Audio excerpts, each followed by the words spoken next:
What I started to realize was that everything that I was doing was about my own self estrangement from myself and trying to prove to the people that I love that I was actual worthy of their love. Because maybe somewhere deeper in me, I didn't even believe that because I was always fighting to be included, fighting to be accepted, fighting for all the things.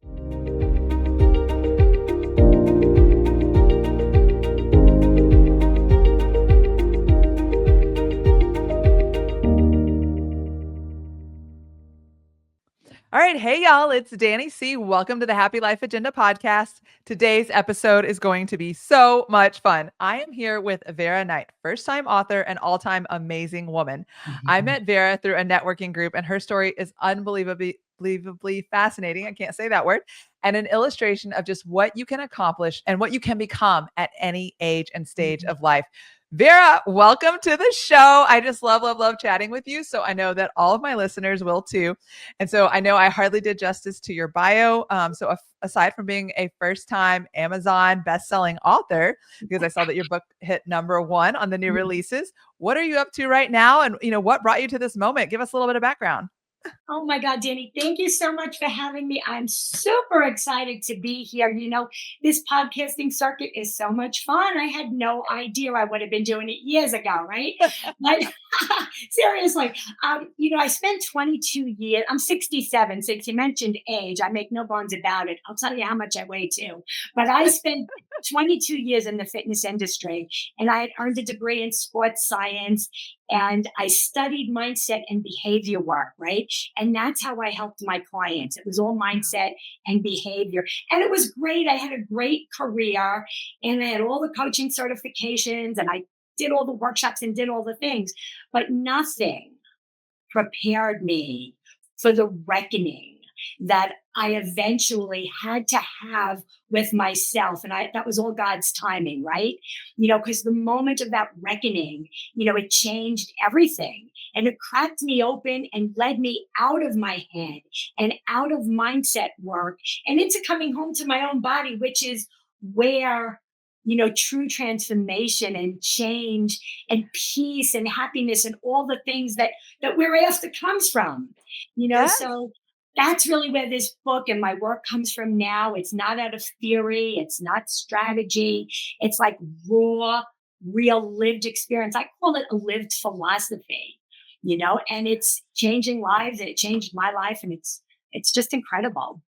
Oh, absolutely. So, in case anyone doesn't know, I need to say the title of the book. It's called "Don't Wait Till Your Mother Is Dead."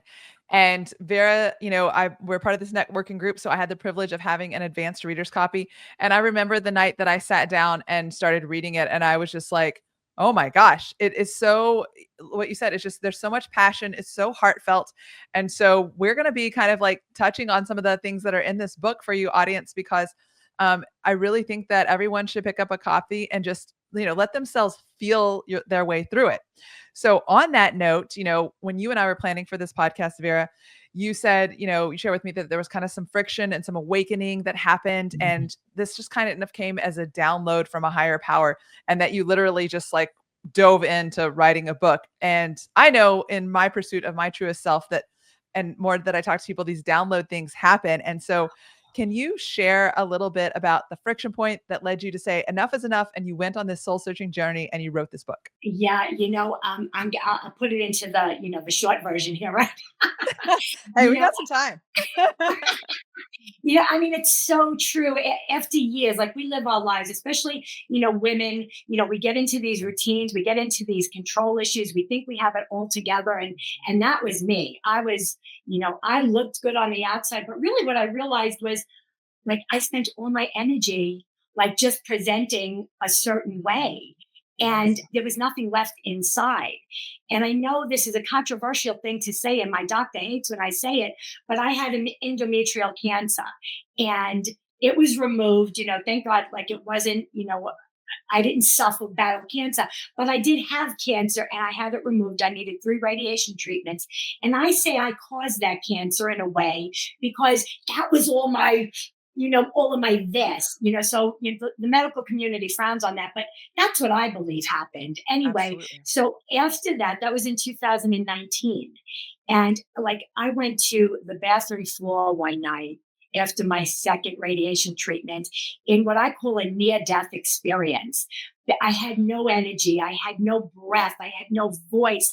It was one of those moments where you hear women say that they were in the fetal position, but it was so much for me. But God, in his mercy, right? He was there and he said, enough, Vera. Like when you hear somebody speak that you, not that I heard his voice, but it boomed within me. And then he told me to use all the tools.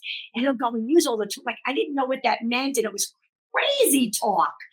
And I don't know how long I was on the bathroom floor. All I know is I couldn't get up. I couldn't call for my husband. And I remained there for however long I did. But when I got up from that experience, like everything was different. It was almost like the veil was torn and I kind of, stepped through and I was on the other side and I had no idea what that looked like or what that meant. I didn't know. And I just continued on. But the most incredible thing, like all of a sudden, these tools like started to cross my path and different things like, things that have been around forever, right? Sound healing and Ah. all of these energetic conversations and talking about Mhm. things that, inner child work and all of that stuff. And I was like, oh my God. And it made so much sense. And it kind of took me on a 5-year sabbatical, Wow. training with some and studying and going through my own journey, of Right. releasing and like pulling this stuff out of me. I can't explain it. It was quite this intense experience. But the interesting thing is, I knew I was okay. But the people in my life, like my husband, he's saying to my kids, what the hell is going on with your mother? Because like I'm walking around going, whoop, whoop, whoop, having this full body orgasm and not sexual, but like, because I was different and I didn't even know what that meant. Yeah. And I don't even know if I'm making any sense, but I started writing it out and I was purging this stuff and it just kept coming in and coming out. And I Wow. filtered down eventually to this body of work that I believe is a lived philosophy. And the impact it's having on people already is mind blowing. Like, and I'm like, A God, little. and he's like, you were ready. I prepared you for this to share Yes. the truth the way only you could share it. Because when we heard those things in the past, right? You're the only one, your message, it was like, oh my Mhm. God, here we go again. Not with the your message and you're the only one. Like, damn, your message and you are the only one. It's like, okay, I get you, God, whatever you say. Yes. Oh my gosh. Wow. I love the passion. You can see this how real and authentic this experience is for Mm. you. And I just feel it through the screen. And of course through your book. So I do want to take the audience back to a conversation that you and I had again preparing for this show is that like this has been a thread in your life. Now, obviously, the story you just told, God struck you down and said, like, hey, you're gonna do this. But you told your kids at one point, like, hey, one of these days I'm gonna write a book and it's gonna be called Don't Wait Till Your Mother's Dead. Can you kind of take us through the story? Because I thought that was really a cool point. Yeah. Well, you know what? Like I said earlier, like my whole life I lived it in lockdown, right? Denying all my, all the stuff.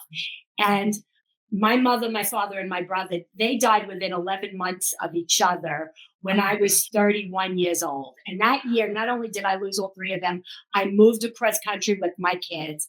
I was hoping and praying my husband was going to sell the house and join me there, in New York from Texas. It was just traumatic, right? And I shut it all down and survived the next 33 years. But as all of this was happening in my life, right? So now it's COVID. That happened in 2019, the bathroom floor. Now it's Okay. August of 2020. And we were up in the mountains. We did the COVID protocol. And so we could all be together, my two children, their spouses, my six grandchildren. And we're sitting down to dinner. And I blurt out for no particular reason, hey guys, one day I'm going to write a book and the name of it is going to be called Don't Wait Till Your Mother is Dead. And the room went silent and they looked at me. And I actually looked at myself too, like, what was that? Right. And I had no idea. But from that moment, it never let go of me. And Wow. that's the thing, right? That's when I knew, like, as I went through and processed, and everything I write in the book kind of happened in real time, right? It was like my real time experiences. So Wow. they don't get any raw or real than that. And it just had eventually, it just had to come out. But what's interesting about the work, I think, and this is what, the readers are telling me, is that I don't share my story, like the details of my story. I just share the essence of the pain, right? And that's why you could plug your own pain into it, no matter how small it might be or how huge it is. The pain is the pain. And Yes. that's what comes through, I think. And that's the healing of it. Does that make sense? Yeah, I mean, having read the book, I think it's entirely accurate, and that's what I think, I really wanna impart upon anyone that's listening, is that it is not Vera's story like we're telling it here, it is actually these words that crack something open, and that was what I felt when I was reading it. And in fact, like, the next discussion I kinda wanna touch on is, like, I called you after I read the first couple of chapters because, estrangement is a big part of this book, and in the early chapters, I was like, thought of like, people who are estranged from their parents or like dear friends. And fortunately for me, I don't really have a lot of that estrangement from someone else in my life, but I did have it as I got deeper into your book. I was like, whoa, this is also estrangement from self. So that really like, that's where that hit me. But I have lots of friends and family when I was reading the early chapters that have experienced the estrangement from parents, the estrangement from Mhm. siblings and dear friends. And so I said to you, I called you and I was like, oh my gosh, I know like 6 people that need to read this book. And you're like, everybody's telling me that. So I want to take our audience through, that conversation is like what led you to need to have that, conversation, these moments that were really, really heavy and crack open estrangement in that way. Can you Mhm. take us through that? I mean, I could try because it was just such an ongoing daily like experience, right? And the bathroom floor was my defining moment. And, then starting to write it. And honestly, when I started it, it was so chaotic.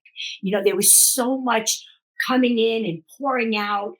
But my own healing journey, right? And doing the work. Like we have to do the work. Even if you read the book and it cracks something open in you, there's still some work that has to be done with it, right? And Yes. learning to use all the tools and learning to access all the tools. That's a trust issue with yourself because we're so bogged down in our conditioning and our programming and how we've always done things. So, it takes a little bit of doing to release and surrender all the things and allow the tools because they're energetic tools. They don't cost you any money. You don't have to go and buy a program or do anything. You possess them already. They're given to humanity. And, for me, it was just that learning to trust what I already had slowly. Like we have to titrate into it. What I started to realize was that everything that I was doing was about my own self estrangement from myself and trying to prove to the people that Yeah. I love that I was actual worthy of their love. Because maybe somewhere Yes. deeper in me, I didn't even believe that because I was always fighting to be included, fighting to be accepted, fighting for all the things, right? That humans fight Yeah. for. And I realized what I really wanted was to have better relationships with my own children because the world is frigging crazy right now. And the generations have this divide happening, right? And Mhm. we are divided. And I wanted to be in alignment with them, Yeah. but we were not in alignment. We were an energetic mismatch. And I was trying to convince them that my way was the better way until I realized Mm. that what I wasn't trying to convince them, I was trying to keep them in what I knew, in my protected Right. bubble. Yeah. And I needed to break free of that bubble and meet them where they were. And that was Yes. my own self estrangement, reckoning, healing the little girl. Hell, I don't have just the little girl, I got a whole friggin' schoolyard in there of wounded individual children, right? That needed Right. my attention, my love, my understanding, my forgiveness, so that I wasn't walking around thinking, how can I hold on to them and make them love me? Just so that they would want to love me because I am lovable. We're all love, right?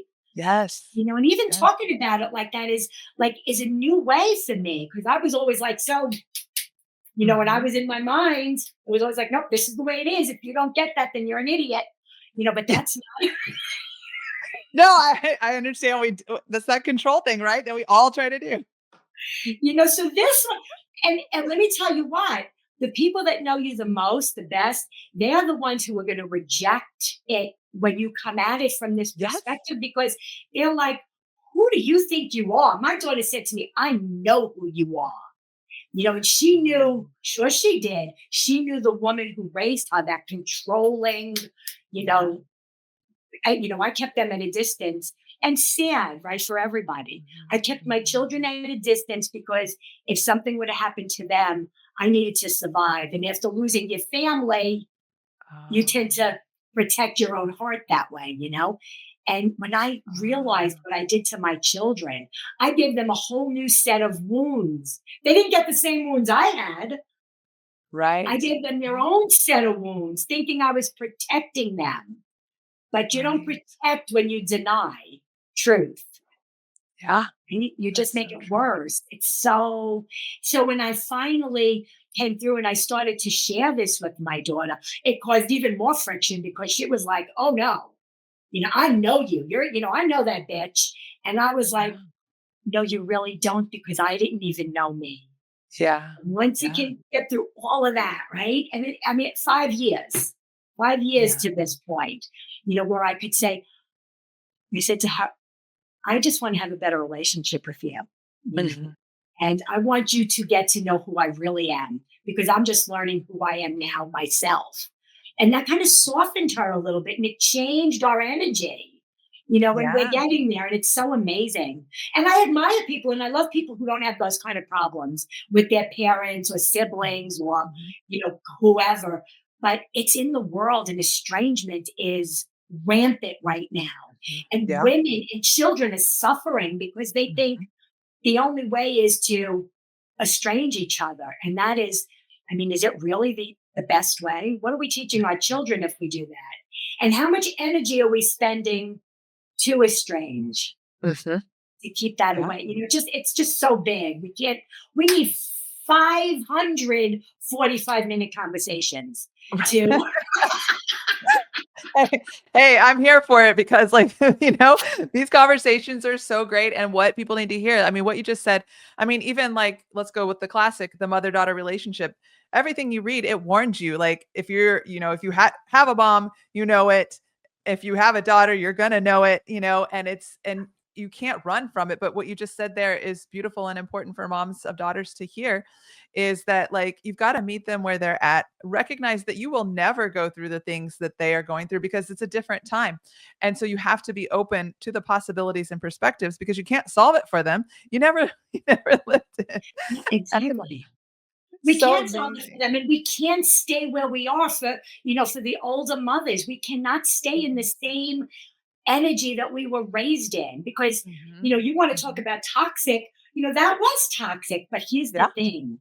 And I know this might sound crazy, but when you actually do the work and you do find that thread to your own connection to the divine, to the truth, to your Mhm. intuition, your wisdom, your discernment, right, you actually free the generations that came before you, because although they did a crappy job, getting us to my generation, I'm a boomer, right?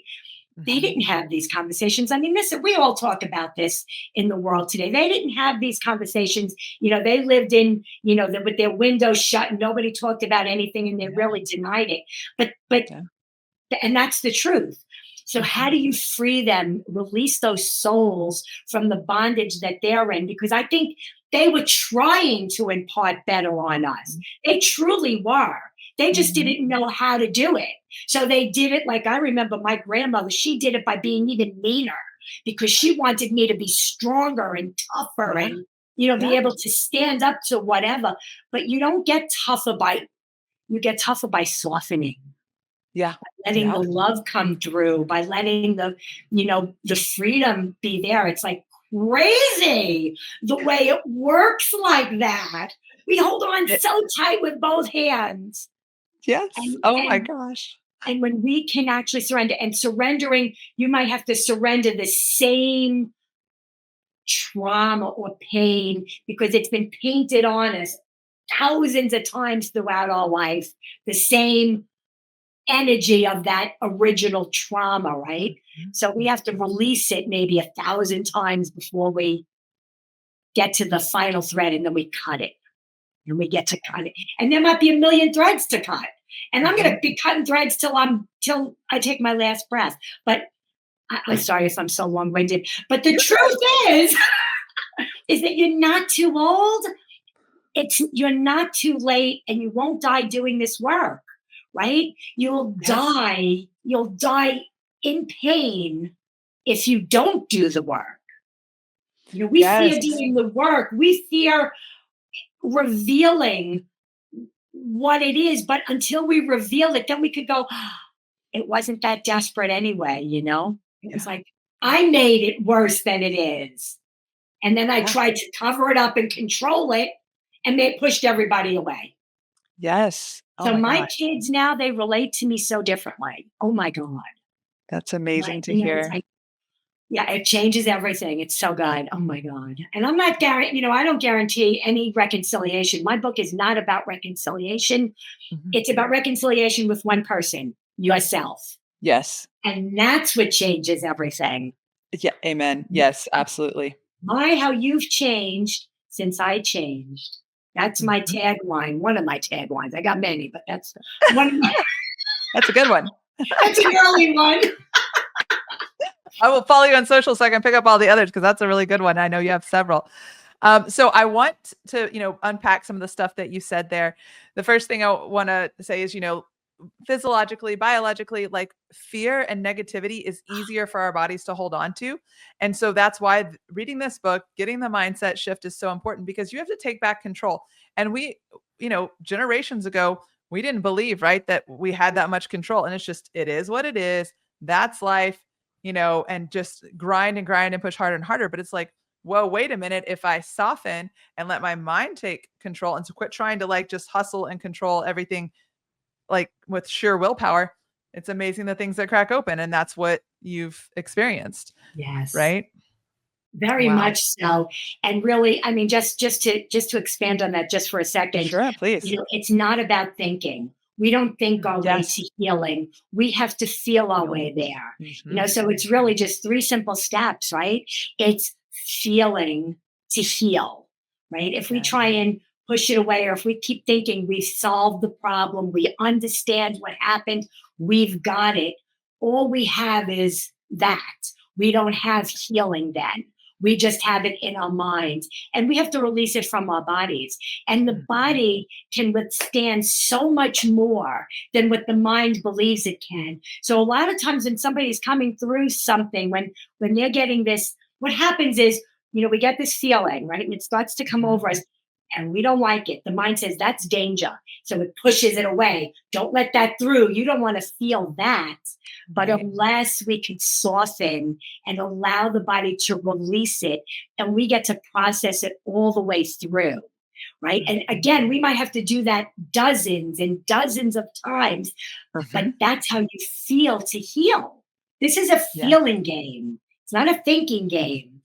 So is it easier to hold on to you? I think you said um, it's easier to hold on to the fear. It's not easier to hold on to the fear. We are conditioned to hold Right. on to the fear. We don't know how to release the fear. Right. We've been told to suppress it, to hide it, to lock it away, to not think about it. Mhm. But again, that's the energy then. It goes to suppressing, hiding, locking away, Mhm. presenting perfection to the Yes. world. I am Yep. here, and yeah, no, that's why real freedom, when you can actually release it and then Mhm. use your breath, right? Mhm. You take that breath, it's somatic. Somatic is body. And once I didn't figure it out. I learned it. I experienced it. I went to some of the best, incredible healers in the world to have my own experiences. But until you have an actual experience, you're still thinking, I got it. There's a Mhm. Yeah. thinking And once you experience it, thinking goes, it doesn't compare. There's no Right. comparison. Right.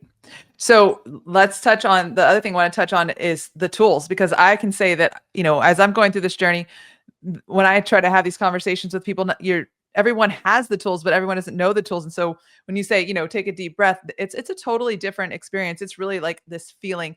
And so I know you're going to be doing some somatic workshops so that people understand what these tools are. But can you just take us through like maybe the top 3 tools? And what you mean by that, is the deep breathing that starts really all the way down in your diaphragm and coming up, and it, kind of almost comes up to the top of your head and above your head and that type of stuff, so that people know, because I know, and especially the boomer generation, when I have these conversations, right, is that it was never talked about.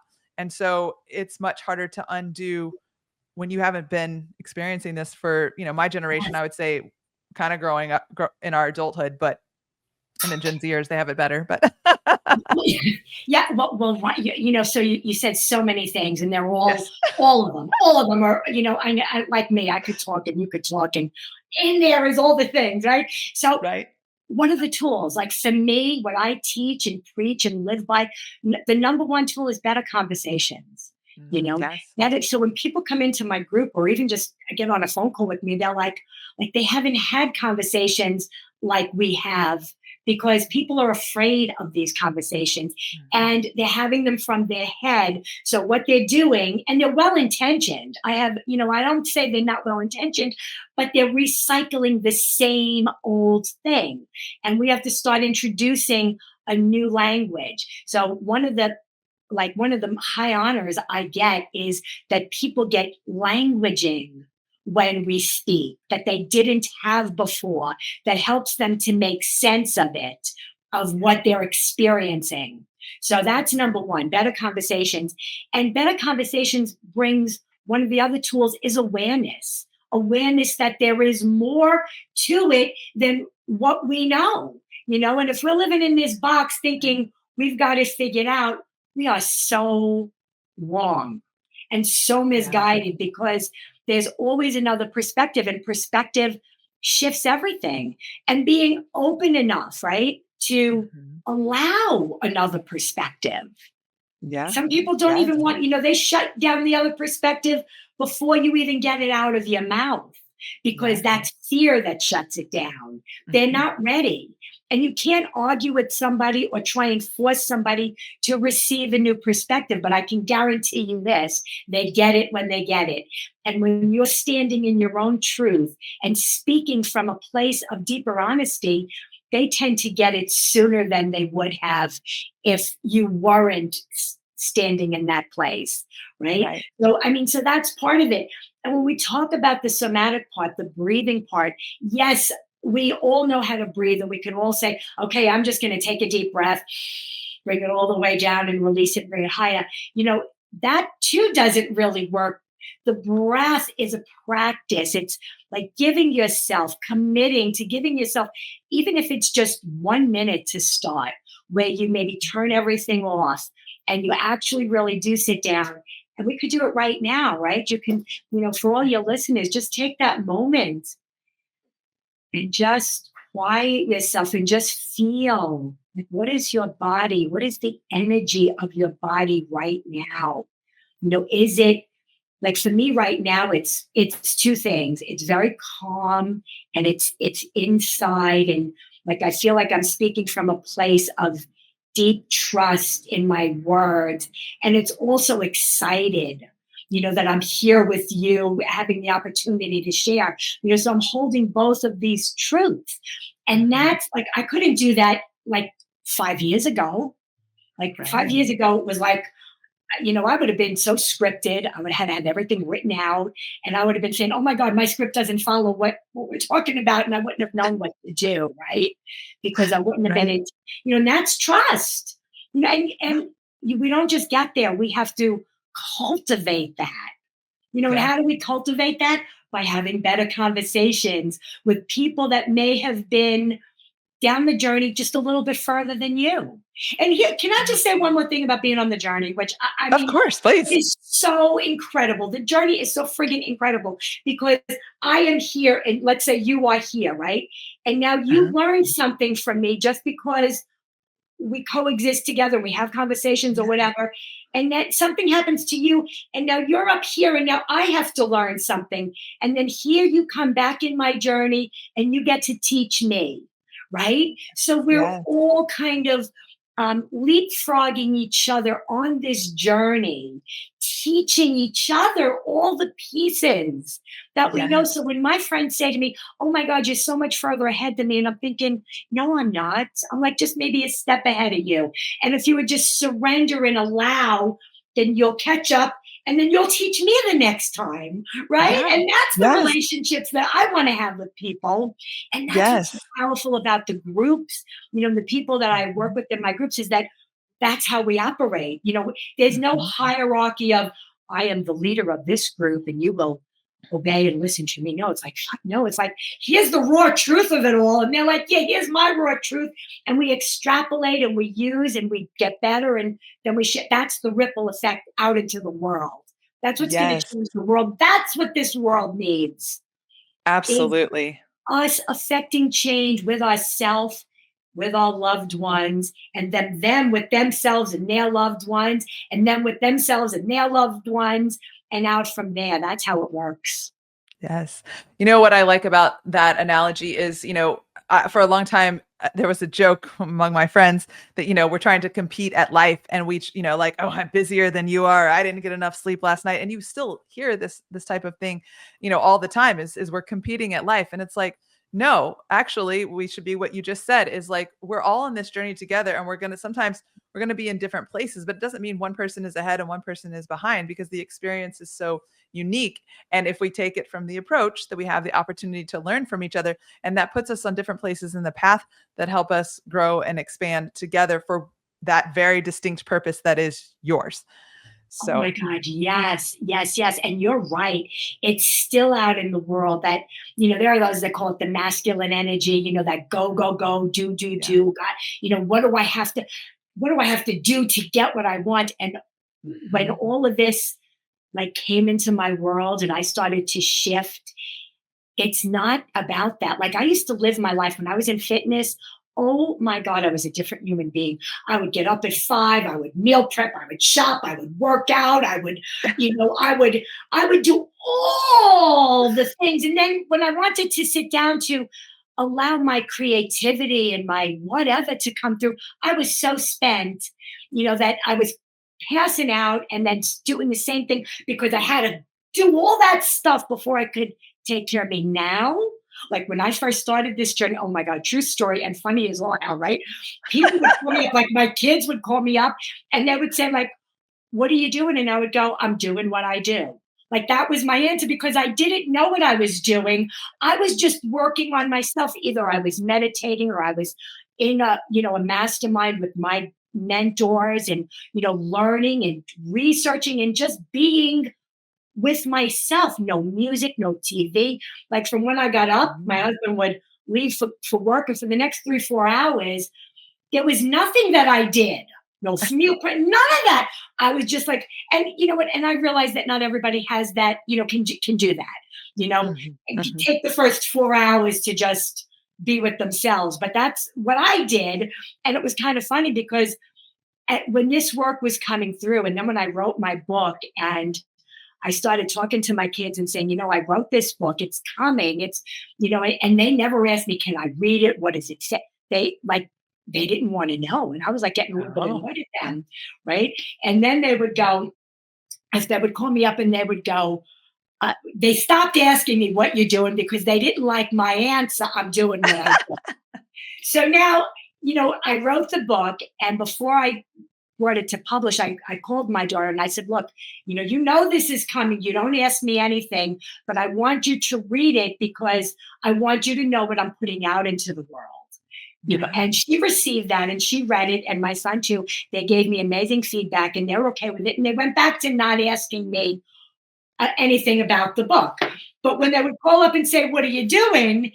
And I would say, I'm doing what I do. I'm releasing a book. Now you know.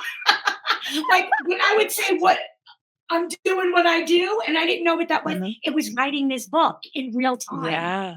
Yeah. and now they get that and I get that, so it's like, okay, so now when they say, what are you doing? I go, "Whoop, whoop."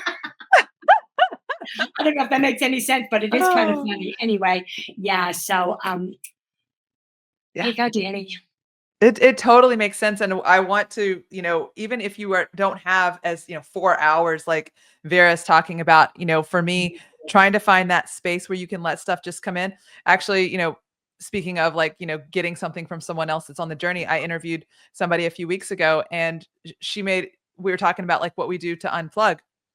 And she had a couple of checkpoints because like me, she's working, she's a mom. And so you can't get 4 hours straight alone. Right. And so it was like, for me, she was talking about how she, listens to a fiction book or she goes for a nature walk. I got the walk down check done. But whenever I would sit down to, have some quiet time, I was still like, listening to business podcasts and trying to figure out all of these things for my business. And I wasn't allowing for creative flow. And so since having that conversation with her, now it's like either non instrumental music, so music without words, or it's just complete silence so that I can just kind of let my thoughts flow. And that has helped so much because I was just on the constant word machine thinking that I'm Absolutely. being productive because that's my jam still trying to get rid of that. Well, you know what, Danny, that is so important, and you don't need 4 hours.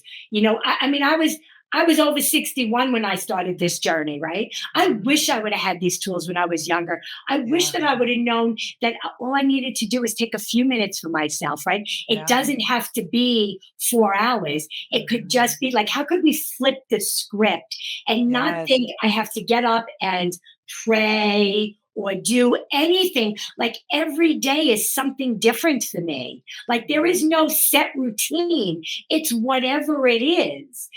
So I think we get bogged down. People are like, well, just tell me what it is you do. Like, and I'm like, it doesn't matter what I do. It Mhm. matters what is going to work for you and what you do in your life and your time frame. So, and I know it's hard for young mothers to have to get up, you know, 30 minutes early like that. When somebody would tell me that when I was a young mother, I was thinking, yeah, right. Like I'm going to get out of bed 30 minutes early. I needed all the sleep I could get, right? Because you didn't get to bed till 11 o'clock doing all the things, Yeah. but you kids don't work that way in these days, in this world anymore. You let some of those things go, Mhm. that we thought we, had to be perfect on, which is so much better. So that alone, the way the younger generation, has orchestrated that the house doesn't have to be perfect, Mhm. Mhm. 24/7, right? Anyway, yeah, you just have to figure out what works for you, right? Maybe it's just drinking a cup of coffee, for 2 minutes without turning the news on. Oh my Yeah. God, life changer. Turn the friggin' news Mm. off, actually. Yeah. Um, Yeah. Just get that out of your life. and trying new things, right? Mhm. And just because you've always done it this way doesn't mean you have to do it this way forever. But none of those things became reality until I was able to start to move the blocks, do Yes. the work to move the blocks, have the conversations that actually move the blocks. And then returning to that, it's like we got to stay and come back and come back and come back and come back and come back. This is a coming back to gain. And what are we coming back to? We're coming back to our own body. Mhm. Feel the vibration. Like, does this feel like a hell yes or a hell no? And if it's a hell no, why am I going there anyway? Yeah. What's the awareness? Like, why am I going into the no when I want to when I know it's wrong?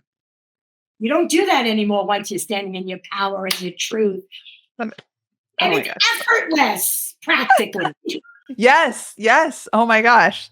That's the key. I'm not quite to full on, effortlessness, but there are pieces that it's effortless and it's so freeing. Like each time you crack a piece open and you get to experience that kind of freedom, it's amazing.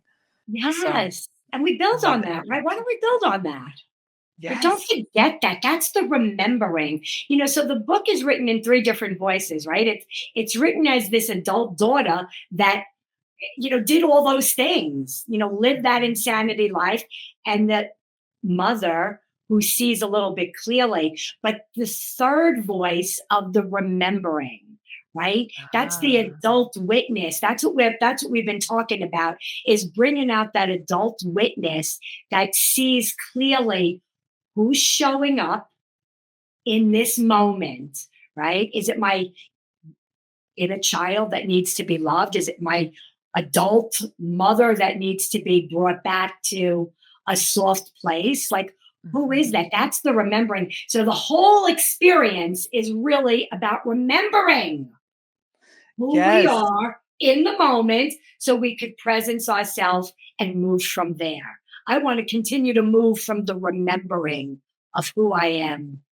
Yes. That's Oh all I my got gosh. for you, girl. Yeah. So beautiful. No, I think you probably have more for me, but we did manage, like you said, we have 500 episodes because like I had so many bullet points that I want to go over with you. So that just means you have to come back on and talk I about it. would love to Um, come back if you'd have me.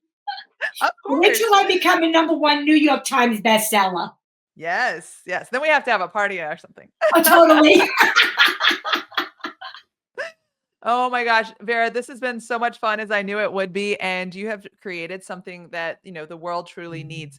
And I know that you have like a book club and of course you're on social media because people are going to need and want to be a part of this. So can you tell us a little bit about where everybody can find you and participate in all this fun? Oh, yes. Well, you can find, social media. I'm still on Facebook. I am on Instagram. I'm trying to get better at that. I'm really easy to find. Vera Knight. I'll pop up, I'm pretty sure. So, Facebook. My website is Vera's Vision, Vera with an S, VERAS, vision.com. And you can find out about the book and all the things I have going on over there. But I just love, I love getting messages. I give out my phone number because I love getting, I'm a conversationalist. I am old school too. I like when people like just click the button on Messenger and call me. I love it. I think that's And actually I what you say to said to people, me. You're like, I like the chat on Facebook. I'm like, oh, never use that. you see, never you. When I found that button, it changed my life.